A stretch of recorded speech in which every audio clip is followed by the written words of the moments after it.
To the northeast of the South American continent, there lies a unique world.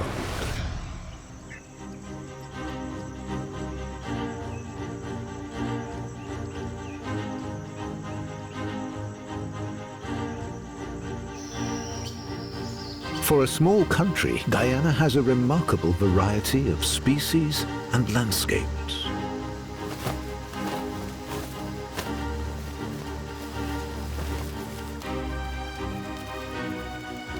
And plenty of room for animals.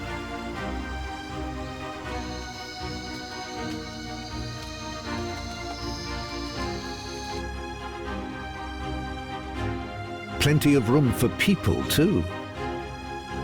But here in the southwest, few take it up. This land may seem empty and neglected. And yet these landscapes are brimming with life.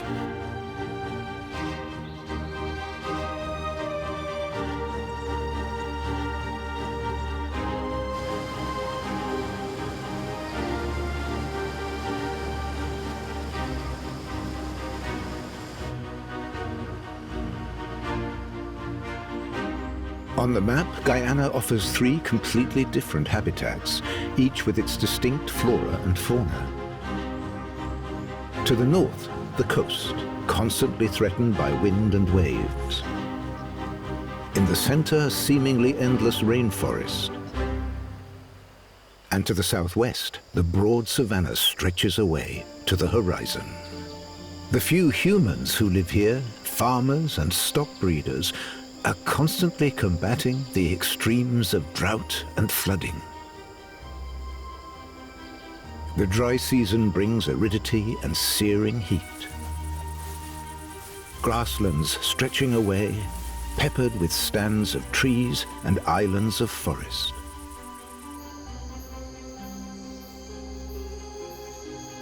The wet season transforms the savanna into a land of lakes.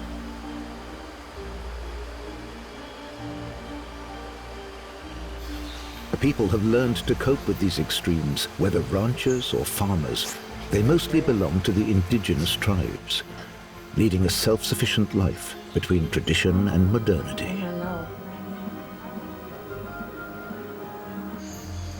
Animal life doesn't exactly announce itself here. The biggest herbivores, at least in numbers, are not these horses.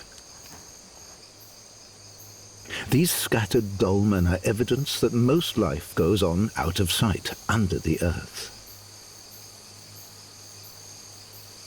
Termites.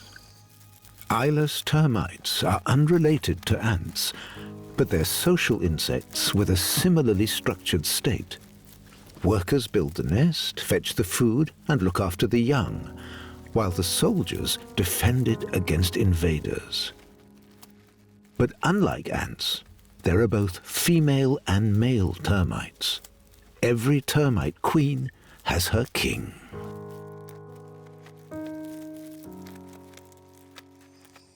Termite mounds are chimneys, ventilating and cooling the nest that extends far underground.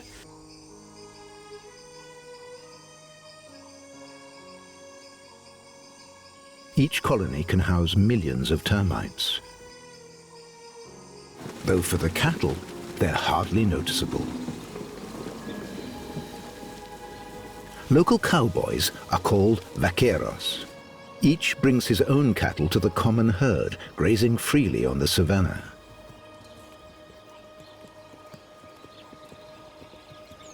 They've come across a young, unbranded calf. Each man knows his own cattle. They're with them every day. The cattle are their living, their mobile bank accounts. A healthy steer can be worth $1,000 US. If they need cash, they catch one and sell it. So each new member of the herd is soon identified and claimed.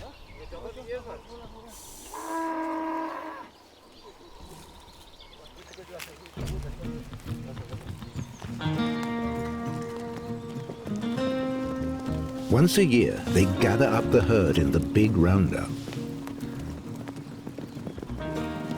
Days of tough work.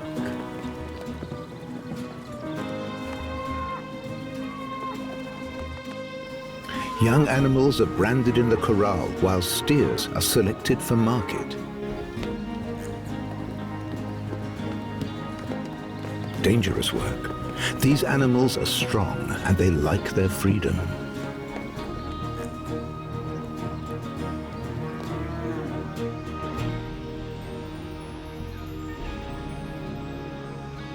Just like the vaqueros, who ride barefoot and never use gloves.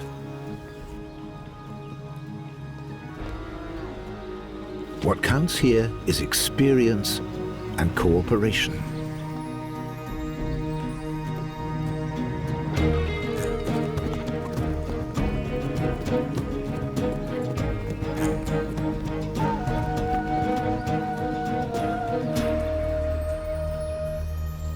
Only steers will be sold.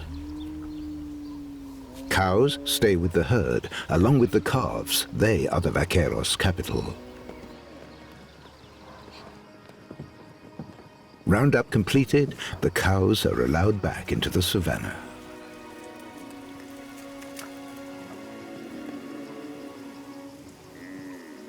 The selected steers wait on the spot for the great trek to start. The vaqueros will set out tomorrow to the mountain villages to sell their steers for the best price they can get.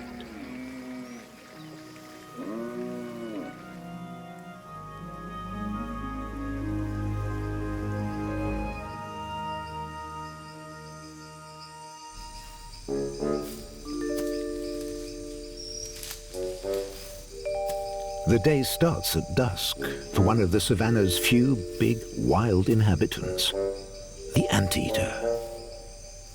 After sleeping through the heat of the day, it's on the lookout for its favorite and almost its only food.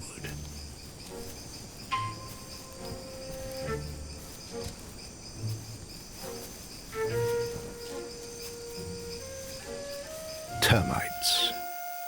Anteaters are loners. There may be no others for kilometers around.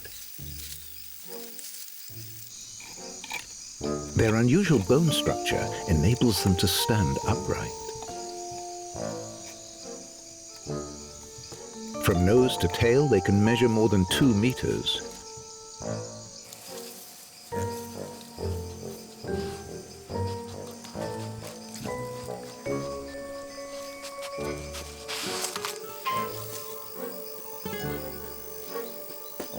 They can't see well and locate their prey by its scent. They eat nothing but termites and ants.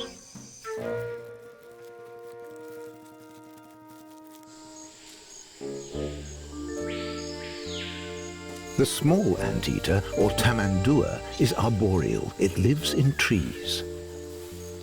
Like its bigger relative, it plunders termites' nests, but this one does a lot more damage. First, tearing deep holes with its long, curved claws. Only then will it deploy its elongated jaws and 40-centimeter tongue.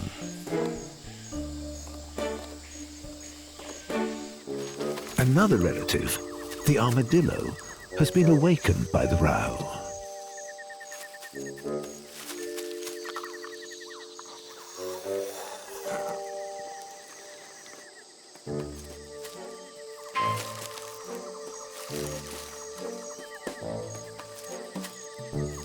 It's been using part of the termite's nest as a burrow. Now it too sets out for its breakfast. While the tamandua takes a break, the termites have had enough and ward it off with a concerted chemical attack.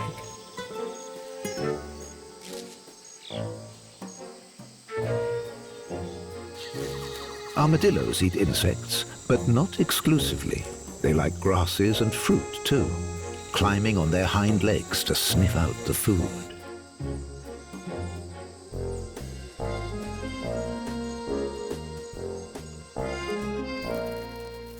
The worker termites are already starting to repair the damage.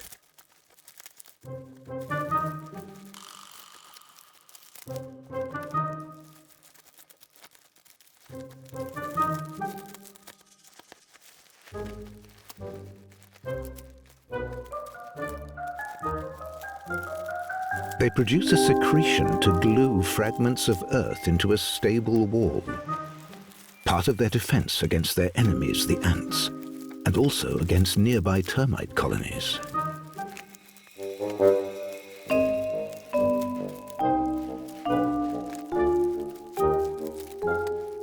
They must close up all the holes as soon as possible.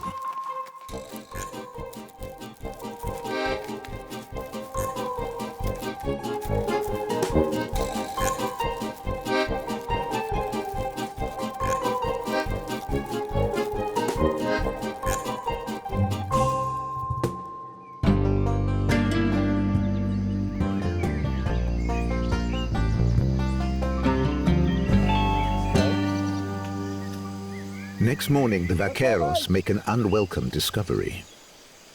One of their steers is missing. They can't work out if it broke loose of its own accord. In any case, it's a serious loss. They'll have to go out and look for it. Right now, they have no clues.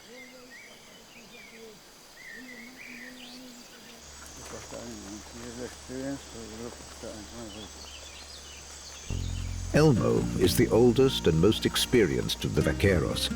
If anyone can find a missing steer, it's him.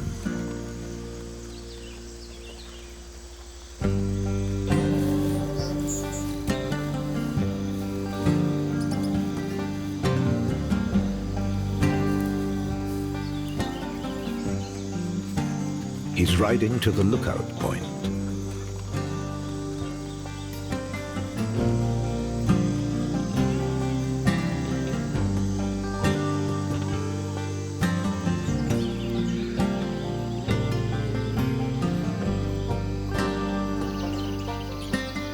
Those vultures are a bad sign.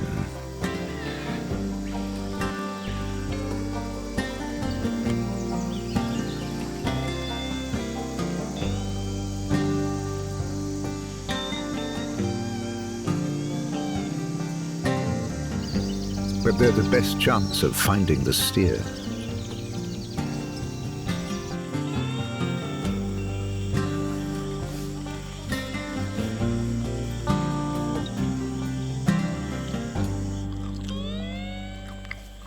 It's been killed by a jaguar. Powerless on his own, Elmo calls the others. The steer probably snapped its rope, wandered away, and fell victim to the predator.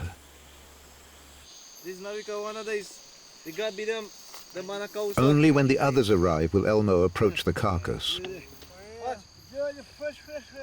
One man on his own would be defenseless against the jaguar.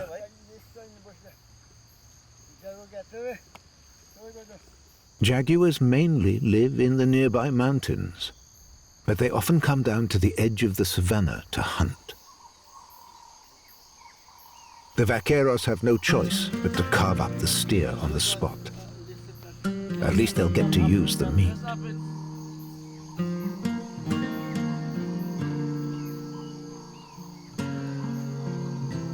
They don't want to take revenge on the jaguar.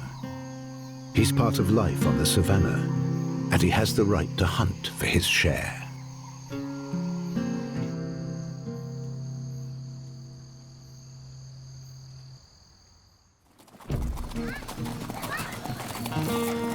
Nothing stands still here. The remaining steers are hurrying to the mountains, where the villagers are already waiting for their meat. This is their last steep journey.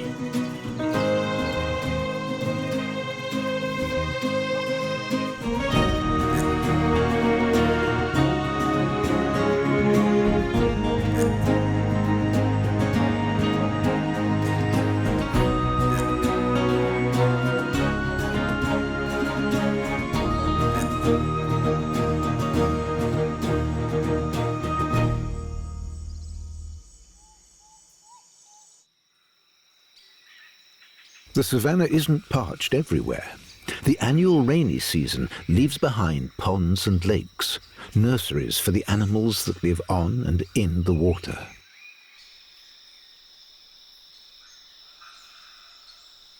The Victoria Amazonica, the giant water lily.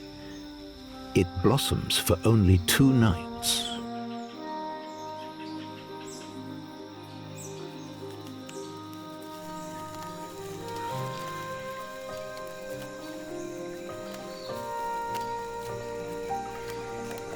The flower and the leaves are protected by thorns.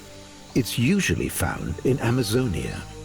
It's a rarity here, as this river system has no link to the Amazon basin.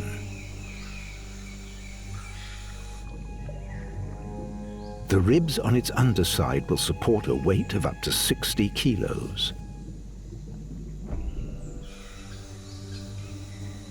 One day, this young anaconda will be far too heavy for it.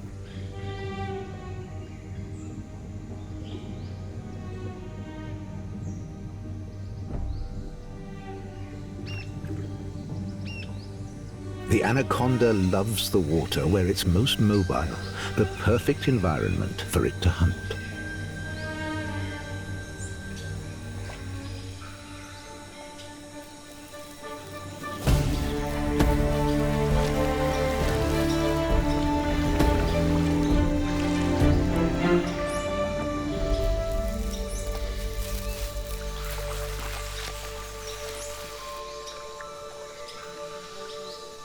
Like the water lilies, these young black caiman aren't among the original inhabitants.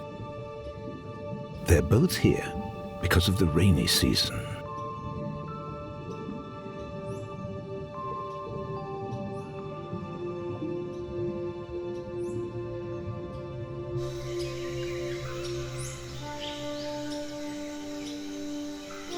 Even at this tender age, the reptiles are skilled hunters. From the moment they hatch, they must feed themselves.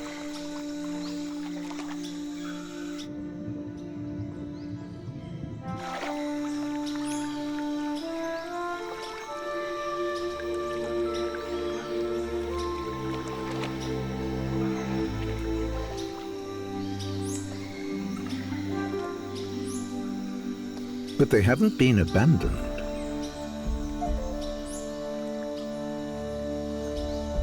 Their mother is always close by to help if danger threatens.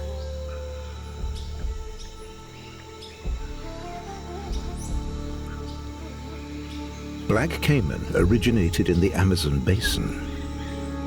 The floods of the rainy season formed a kind of bridge to bring them to Guyana.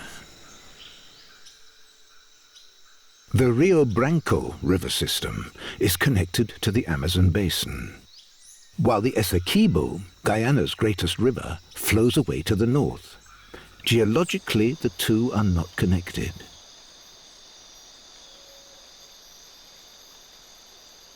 For now, heat and aridity dominate.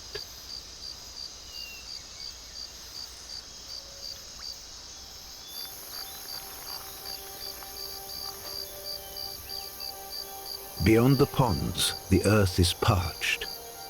The dry season is reaching its peak.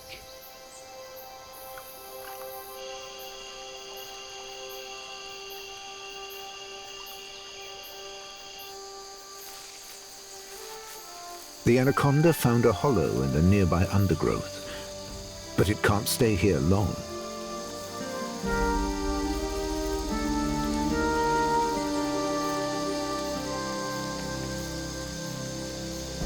Beyond a certain size, it can only survive in the water. This is the start of a precarious, slithering trek through a steaming and scorched landscape.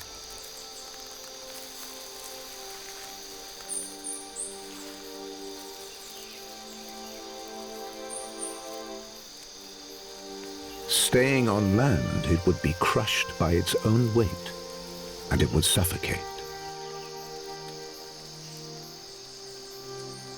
It must find a new pond.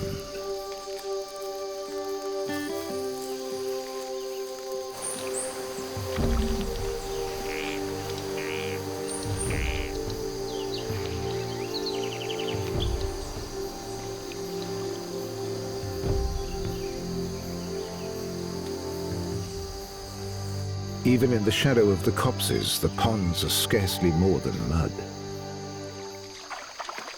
60 centimeters tall at the shoulder, capybaras are the world's biggest rodents. They usually live in open grassland.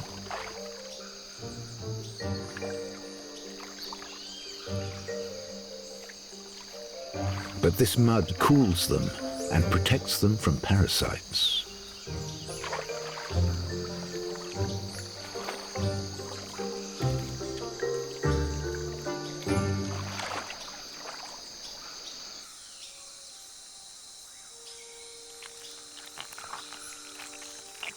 This water is too shallow for an anaconda.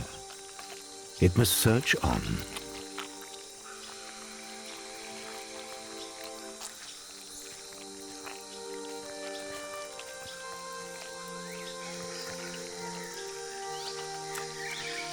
Its sense of smell alone will direct it now.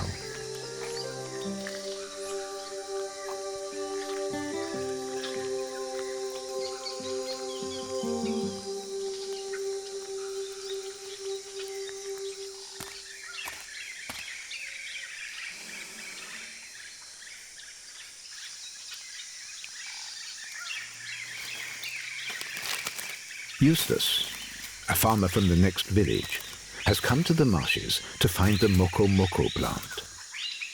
He has a commission from the women of the village to plat a matapi, a kind of sieve. For that he needs the stalks of the moko moko. They only grow in the damp hollows of the ponds. The long, flexible fibers are ideal for plaiting.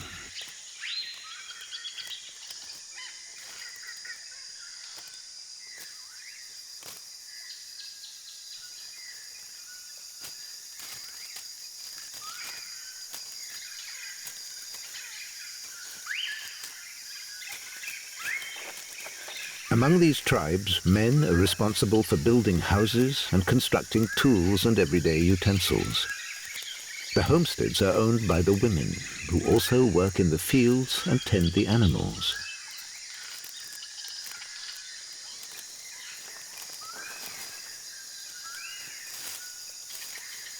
Eustace now has more than an hour's walk home.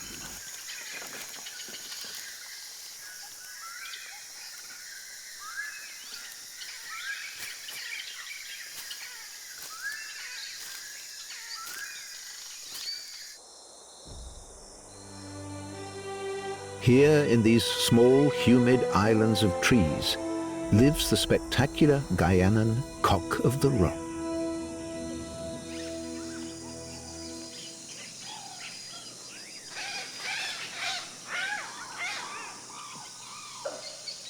His bright orange plumage serves one purpose only: to attract females. To that end, he has prepared a stage and swept it free of fallen leaves and twigs. He's not alone. The competition has turned up. But of females, there's no sign. The cock of the rock noisily makes his presence felt.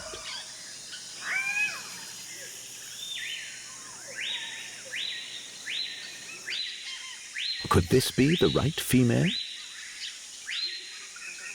Our hero enters the stage, and the show begins.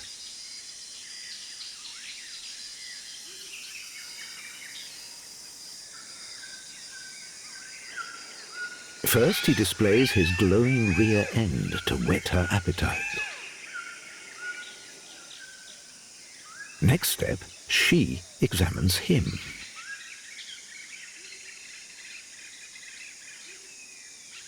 He does his utmost.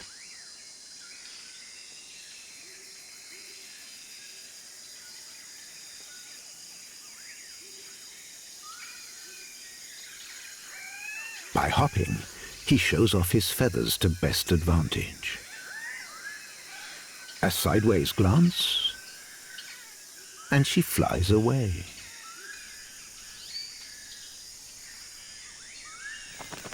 She'd rather gather palm fruits.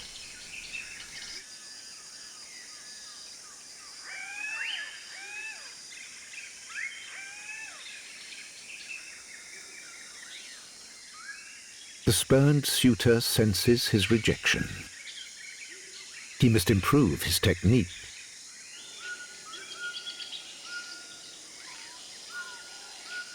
But however much he puffs himself up, nothing doing. She already has young. Her nest with its 2 chicks is squeezed into a crack in the rocks.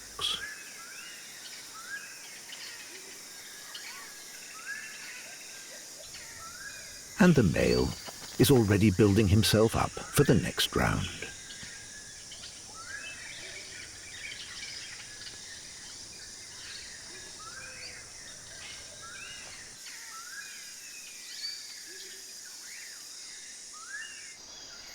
In Eustace's village, the women are harvesting cassava. This very nutritious plant is also known as manioc. Only the root is eaten. But cassava contains toxic hydrocyanic acid, cyanide. To make it edible, it must be processed.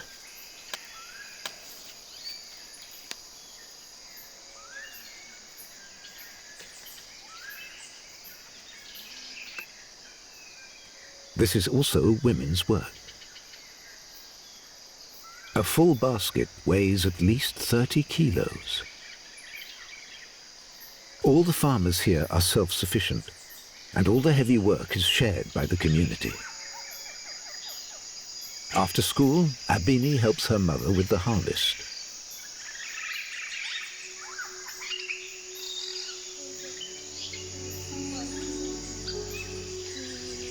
Meanwhile, Eustace starts work on the matapi. If you want to be my son-in-law, let me squeeze your ears a little bit. This one green. This one green.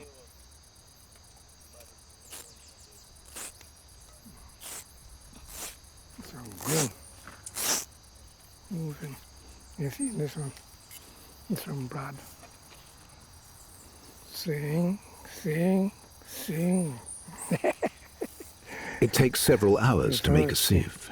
There's no something you have to watch through, go through. This is not good. The villagers live in family smallholdings, a little way from one another.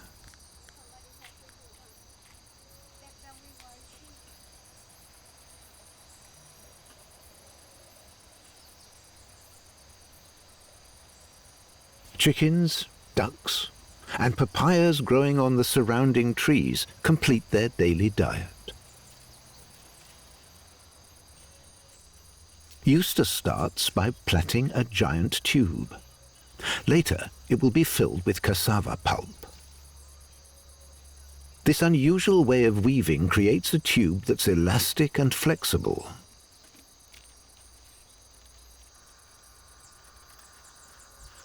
It plays a crucial part in processing the cassava root.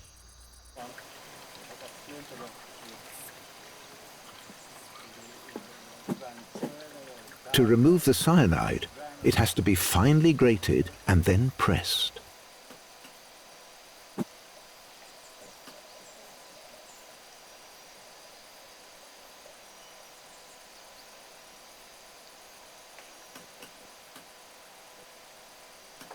According to legend, this technique was inspired by an anaconda digesting its prey.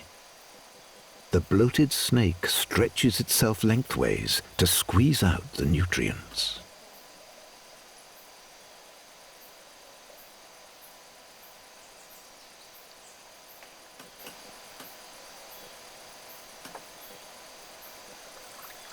The juice has a use too, to make a spicy sauce.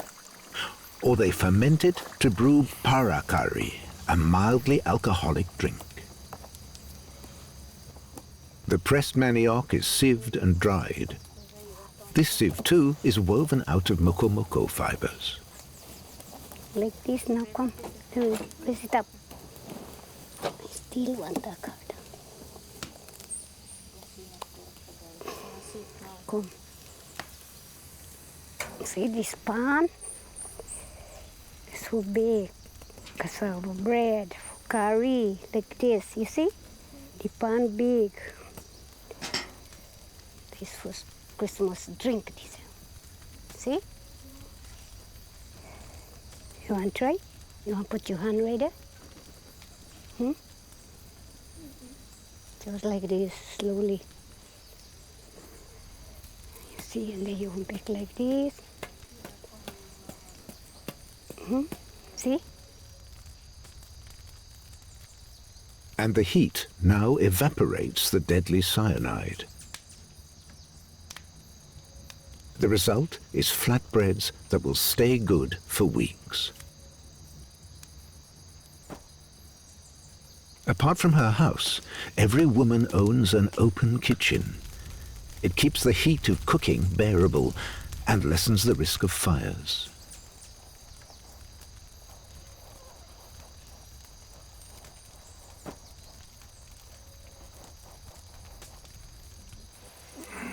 Now the new matapi is ready.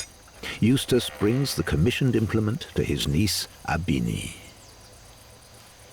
Do you remember you asked me to plot matapi for you? Okay, this is what I made for you. And this washi, it is big for you. We have one small one right here. This one here. It can fit you to turn cassava bread over. This one you could use it to fan your fire. Alright? Cassava bread. This one you could use it to fan fire.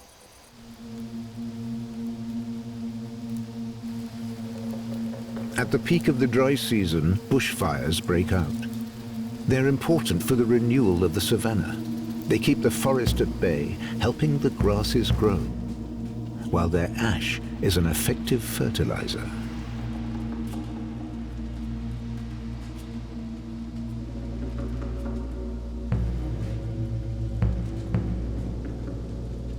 In its search for water, the anaconda has reached a dead end.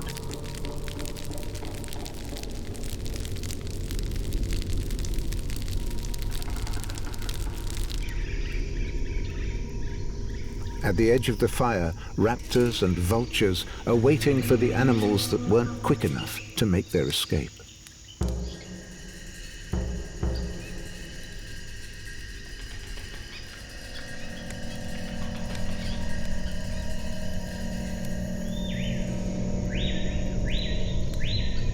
Savanna hawks arrive from every which way.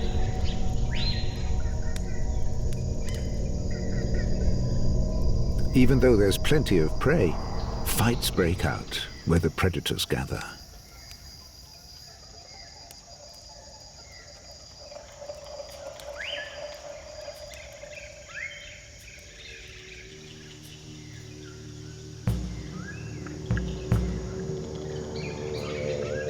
But in the end, there'll be enough for everyone.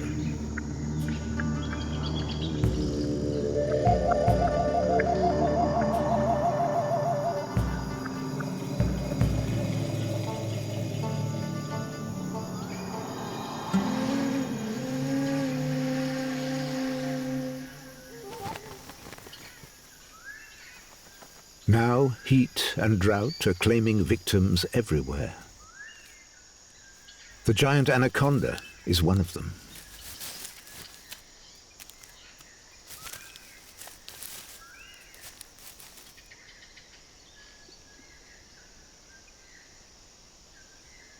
The colorful king vulture has first dibs.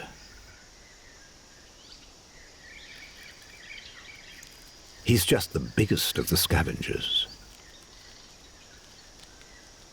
Turkey vultures and other relatives are here too.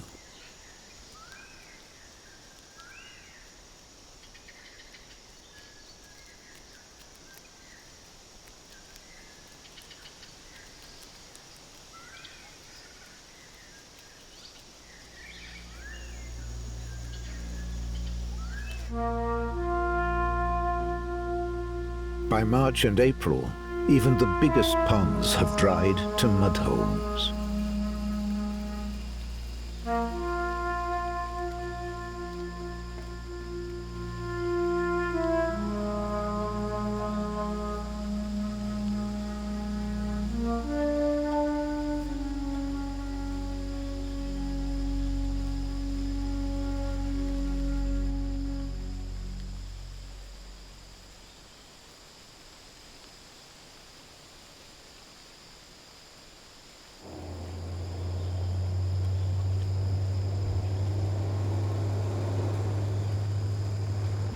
Today, Emily is on the way to Bina Hill.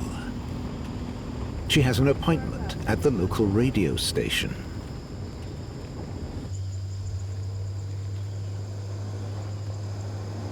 The station is the only source of information for villages separated by many kilometers.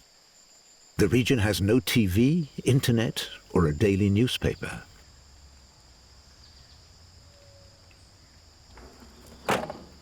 As headmistress of a local school, Emily is one of many volunteers who produce the radio programs.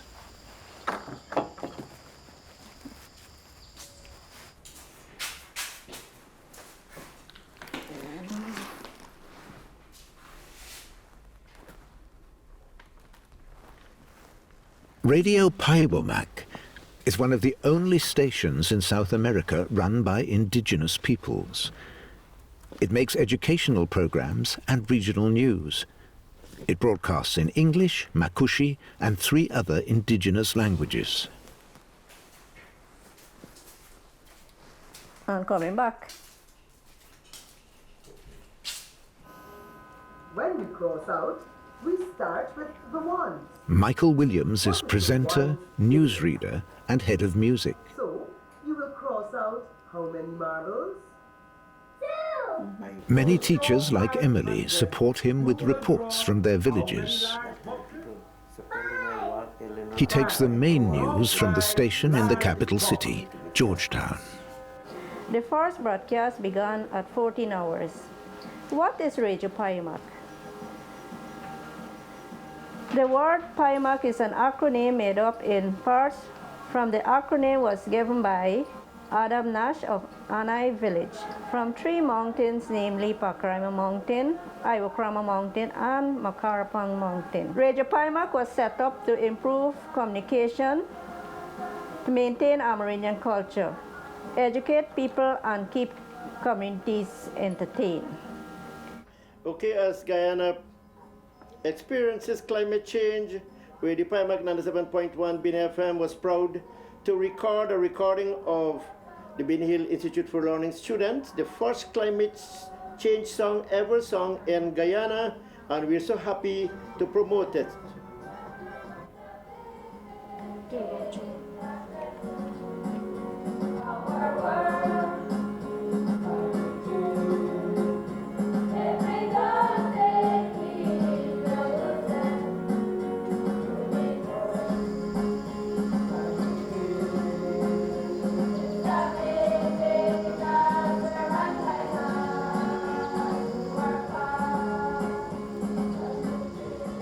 And at last,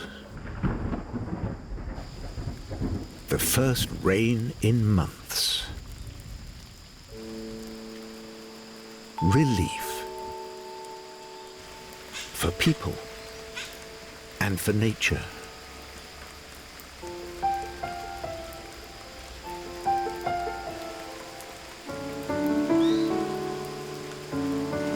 The capybara emerge from the shadow of the undergrowth and return to their grazing lands.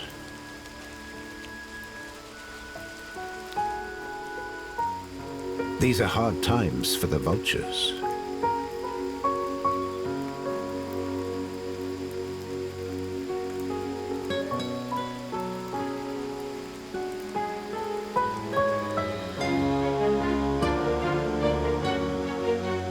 Where the fires were, the first shoots appear. The savanna is turning back into grassland.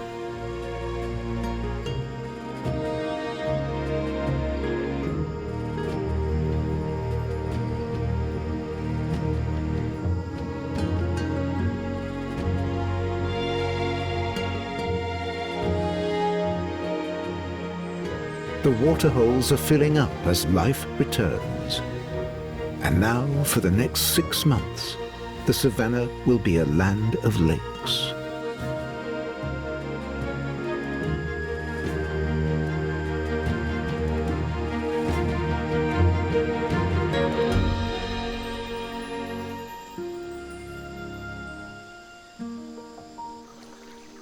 Water hyacinths soon cover great parts of the surface.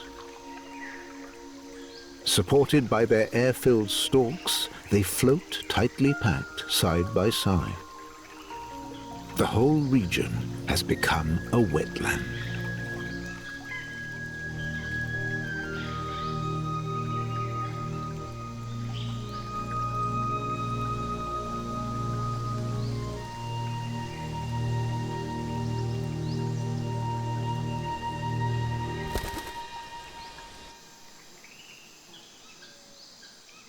The capybaras cross the open grassland.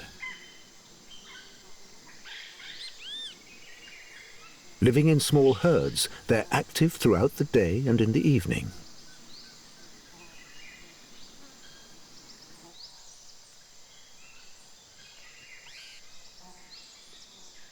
They spend lots of their time at the water holes.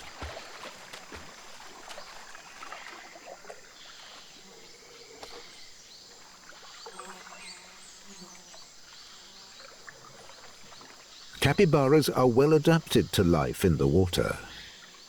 Just like the caiman, their eyes, ears and nostrils are located high in their head, so they're hard to spot in the water and can make the most of the buoyancy of their bodies.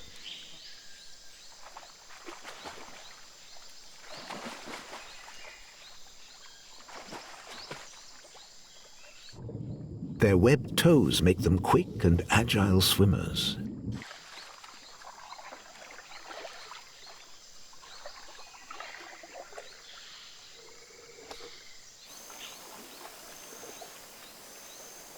Jabiroos, too, benefit from the fresh bodies of water.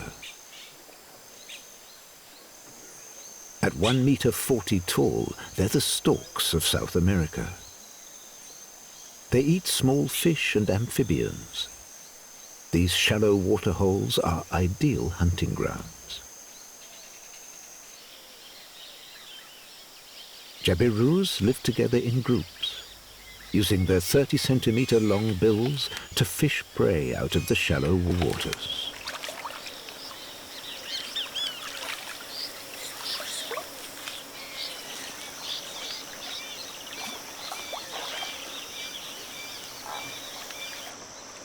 Males and females differ in size and eye color.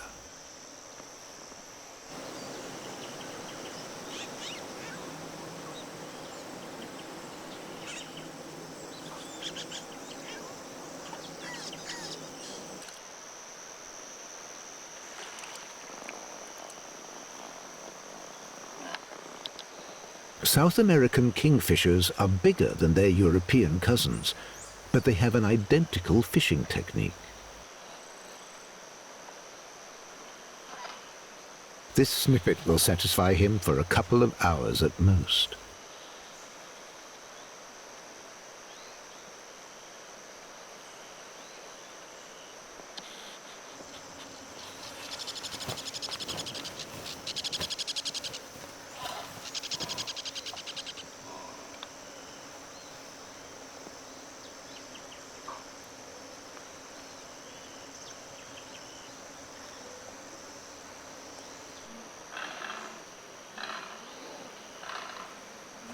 The cattle use the waters to wash the dust off their hooves.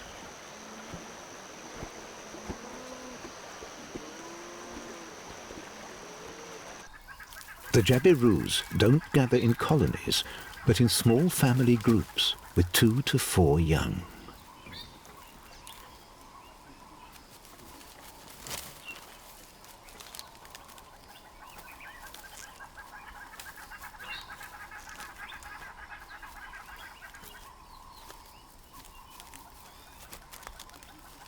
Their wingspan can reach 2.5 meters.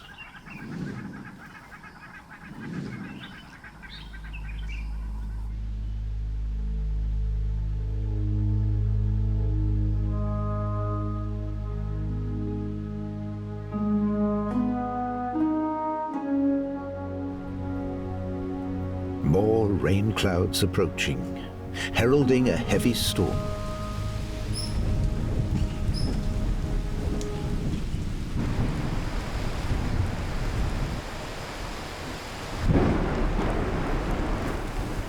Now the rain won't stop for days.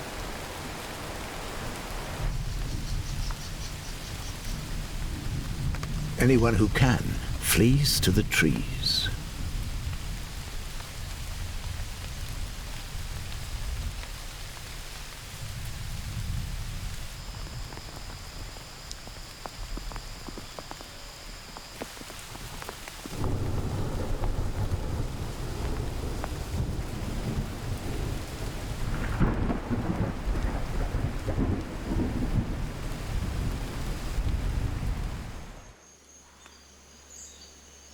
Soon the savannah is a single great lake.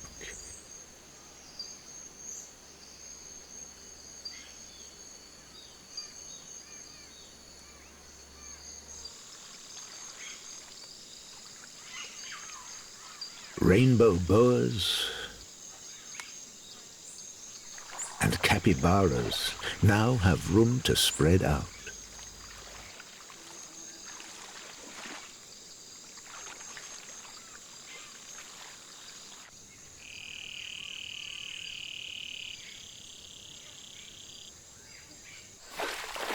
Tapirs love to swim.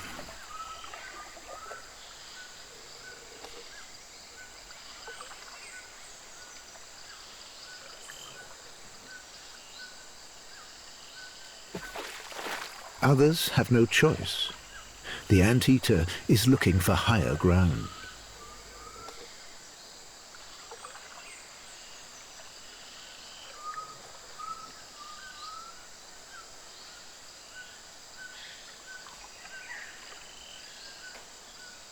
All the savannah's animals developed strategies to cope with the extreme situation.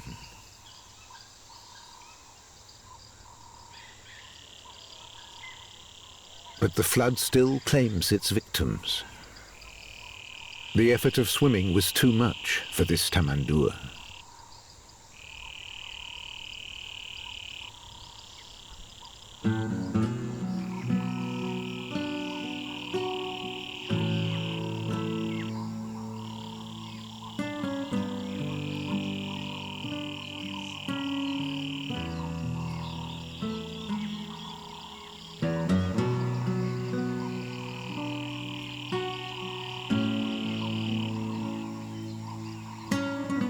The floods test the human population too.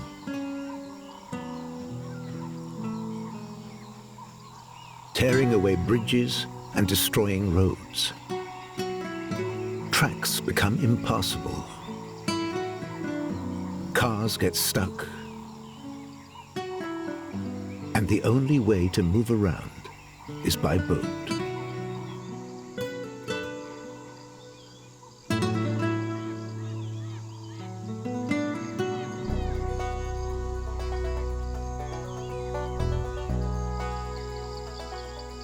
In the village, the women try to save saturated cassava plants. The roots are very tough and can withstand both flood and drought.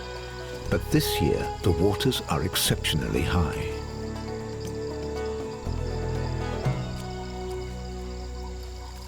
As fast as possible, they dig a new field and replant the cassava.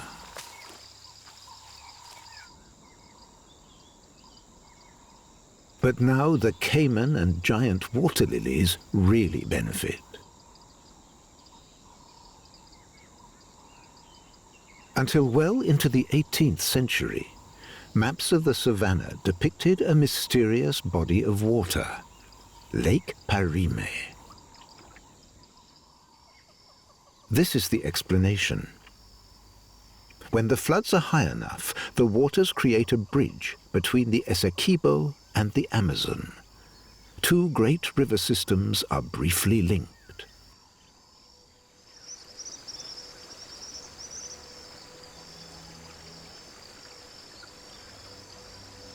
That gave the caiman and the giant water lily the chance to migrate here from the south, and both have spread across Guyana's rivers and lakes.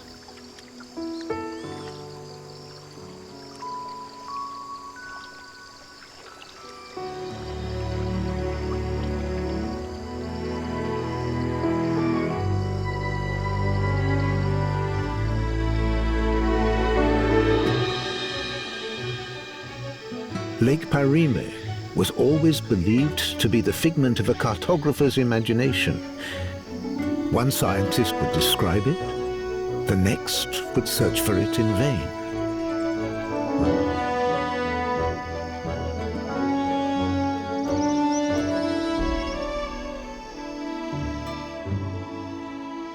But the truth is this: Lake Parime comes and goes with the seasons. Only those who arrive in the rainy season will get to witness its miracles.